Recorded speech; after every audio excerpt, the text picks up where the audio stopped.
જેમને ઇંગ્લિશ જરા પણ ના આવડતું હોય તેમના માટે અમેરિકાની સિટીઝનશિપ લેવી ખૂબ જ મુશ્કેલ બની જાય છે.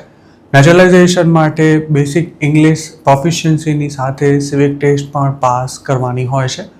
પણ ઘણા ભારતીય મૂળના સિનિયર સિટીઝન્સને આ આસાન પરીક્ષા પણ ઘણી અઘરી લાગે છે, જેથી કેટલાક લોકો નેચરલાઇઝેશન માટે અપ્લાય પણ નથી કરી શકતા.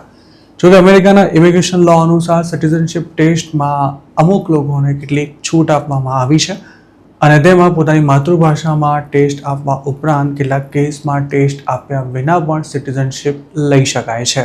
જો એપ્લિકન્ટ ગંભીર મેડિકલ ડિસેબિલિટી ધરાવતા હોય તો તેમને ટેસ્ટમાંથી સંપૂર્ણ મુક્તિ મળી શકે છે, જેના માટે N648 ફોર્મ સબમિટ કરાવવાનું રહે છે, જેને medical certification for disability exemption તરીકે પણ ઓળખવામાં આવે છે.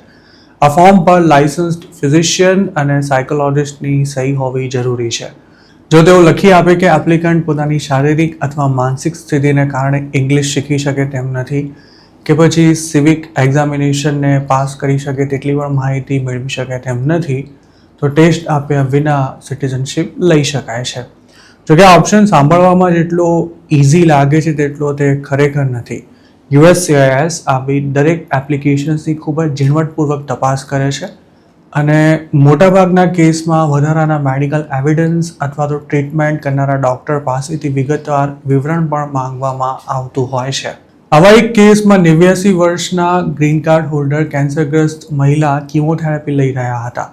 તેમને અમેરિકન સિટીઝન બનવાની ખૂબ જ ઈચ્છા હતી, પરંતુ કેન્સર ટ્રીટમેન્ટને કારણે તેમની હેલ્થ પર ખૂબ જ ખરાબ અસર પડી હતી, જેથી તેઓ ટેસ્ટ માટે તૈયારી કરી શકે તેવી સ્થિતિમાં નહોતા. તેમના એટર્નીએ તમામ મેડિકલ રેકોર્ડ્સની સાથે N648 સબમિટ કરાવ્યું હતું, પણ શરૂઆતમાં USCISએ તેમની એપ્લિકેશન રિજેક્ટ કરી નાખી હતી.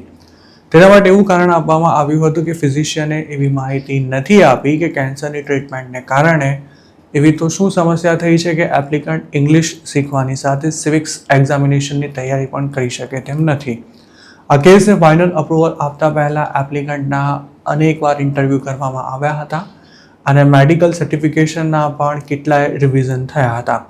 આખરે USCISના ડિરેક્ટરે જાતે આ મહિલાને શપથ અપાવ્યા હતા અને તેમના દીકરાએ તેનો ઇંગ્લિશમાં અનુવાદ કર્યો હતો.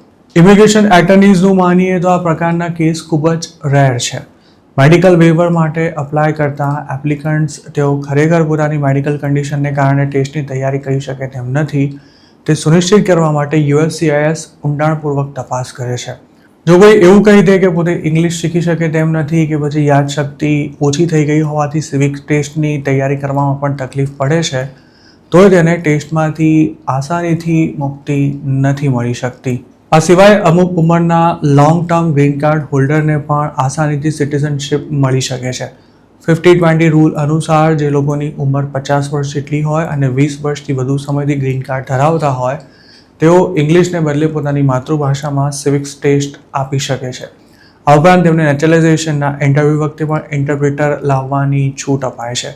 તેવી જ રીતે 55-15 રૂલ અનુસાર 55 વર્ષની ઉંમર અને 15 વર્ષથી ગ્રીન કાર્ડ હોલ્ડર હોય તેવા લોકોને પણ આ છૂટ મળી શકે છે. 65-20 રૂલમાં તો 65 વર્ષથી વધુ ઉંમર અને 20 વર્ષથી વધુ સમયથી ગ્રીન કાર્ડ હોલ્ડર હોય તેવા લોકો માતૃભાષામાં ઇન્ટરવ્યૂ આપવાની સાથે સિવિક્સ એક્ઝામિનેશનનું સિમ્પ્લિફાઈડ વર્ઝન પણ પાસ કરી અમેરિકાના સિટીઝન બની શકે છે. નેચરલાઇઝેશન ટેસ્ટમાં જે અપવાદ રાખવામાં આવ્યા છે તેનો અર્થ એવો નથી થતો કે કોઈ પણ સિનિયર સિટીઝન ટેસ્ટ આપ્યા વિના જ US સિટીઝન બની શકે છે. જોકે USCIS એવું ચોક્કસ માને છે કે ઉંમર વધારે હોય તેવા ઇમિગ્રન્ટ્સ માટે ઇંગ્લિશ શીખવું મુશ્કેલ થઈ શકે છે. ઇમિગ્રેશન એટર્નીઝનું કહેવું છે કે એક સમયે એવું માનવામાં આવતું હતું કે મેડિકલ વેવર સરળતાથી અપ્રૂવ થઈ જાય છે અને કોઈ પણ એપ્લિકન્ટ હેલ્થનું કારણ આપી ટેસ્ટ આપવાનું ટાળી શકે છે. જોકે હવે આ પ્રોસેસ જરા પણ આસાન નથી રહી તે ધ્યાન રાખવું પણ ખૂબ જ જરૂરી છે. આમ તો 2010થી જ ડિસેબિલિટી વેવરના ધારાધોરણ તેમજ રિવ્યૂ ખૂબ જ કડક બનાવી દેવામાં આવ્યા છે. હવે ઓફિસર્સ વધારાના મેડિકલ રેકોર્ડ્સ, ફિઝિશિયનના સ્ટેટમેન્ટ્સ અને શારીરિક અથવા માનસિક હાલતને કારણે એપ્લિકન્ટ કેમ કંઈ નવું શીખી શકે તેમ નથી તે સુનિશ્ચિત કરવા ઘણા પુરાવા માંગતા હોય છે. ઉલ્લેખનીય છે કે ટર્મ 2.0માં તો નેચરલાઇઝેશનની પરીક્ષા પણ અઘરી બનાવવા માટે પ્રયાસો શરૂ કરવામાં આવ્યા હતા, પણ હજુ સુધી આ અંગે કોઈ આખરી નિર્ણય લેવામાં નથી આવ્યો. જો આવું ખરેખર થયું તો જેમને ઇંગ્લિશમાં લોચા પડે છે તેવા લોકો માટે અમેરિકાની સિટીઝનશિપ લેવી મુશ્કેલ બની શકે છે.